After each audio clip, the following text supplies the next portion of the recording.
Alright boys, so you want the best settings for 2022. I know I recently made a video on this and it's actually been getting some traction, but I think I've gotten even better settings and it's worked out better for Caldera because with the switch from Verdansk to Caldera, I actually believe that it feels a lot different. So here's the settings that I've been using that would work for, I would say, content creators or people that want their games to look somewhat decent, but still getting the performance that you want. So when we go to options, we'll go to the graphics first. So I play full screen borderless. I'm just going to go through all of these. You can see them. Enabled boost is something that you definitely want on. I sometimes go with 16:10, but I'm using 9 for this. I switch between the two. It's just a personal preference thing because I play CS. And then we go to quality. So I have 120 FOV with affected camera movement. A lot of people say to drop this. Maybe I haven't really played with this too much. So yeah, streaming quality low.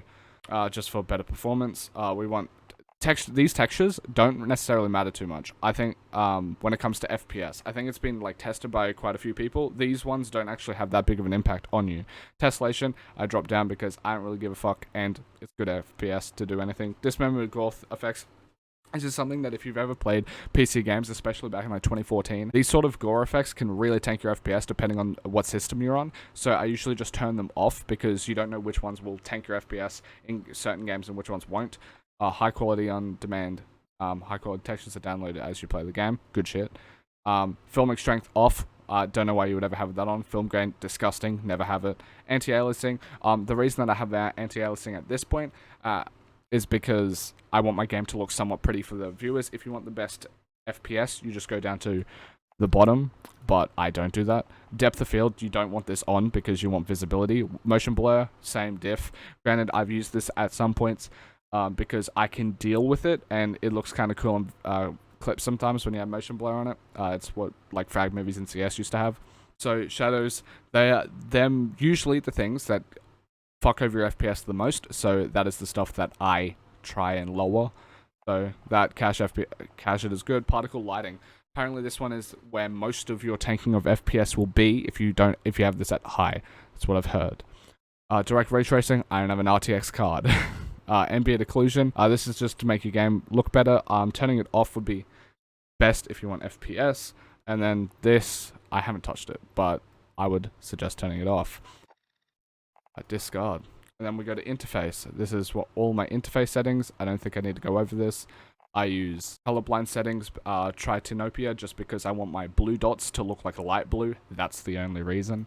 Here's my audio settings. Boost high is what I've been using because boost high seems to be the best to hear footsteps. A lot of the time people are like, oh my god, how did you hear those footsteps? I've heard a lot more footsteps since switching to boost high. Some people have boost low, and that works with their headset. It depends what headset you are on. I know basic audio stuff when it comes to headsets. I'm assuming it's how bass boosted your shit is. Yes. And so let's go back to the more personalized stuff. So with my sensitivity, I'm at 8.4 sensitivity with 800 DPI. This is my usual sensitivity. You might see me switching this here and there for titles and stuff like that. But this is what I use mainly because I find it to be the best for me personally. This is usually personal preference. But I would suggest not going over, let's say if you have 800 DPI, not going over 15 sensitivity. That seems a bit wonky.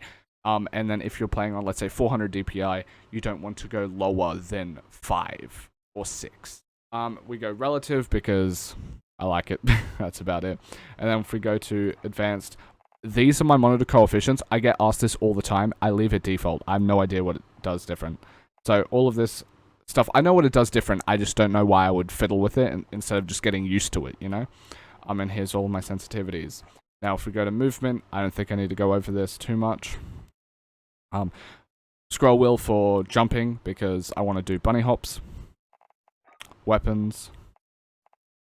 Don't think I need to go over too much. These are just mounts and stuff like this. It's whatever comfortable for you. Whatever you believe is comfortable for you.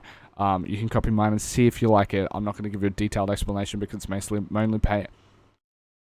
mainly personal preference when it comes to this. Kill streaks, same diff. Overlays and shortcuts, I would say same diff. Menu navigation. Alright, thank you for watching. That is my updated 2022 graphic settings and my full settings. Hopefully this can be helpful for some of you. Hopefully you learned some sort of things.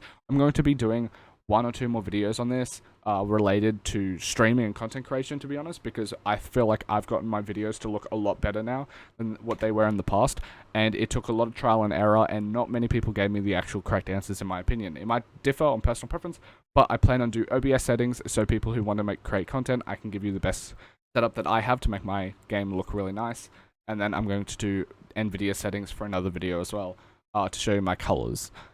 So yeah, thank you for watching. I very much appreciate it. Yeah, Happy New Year.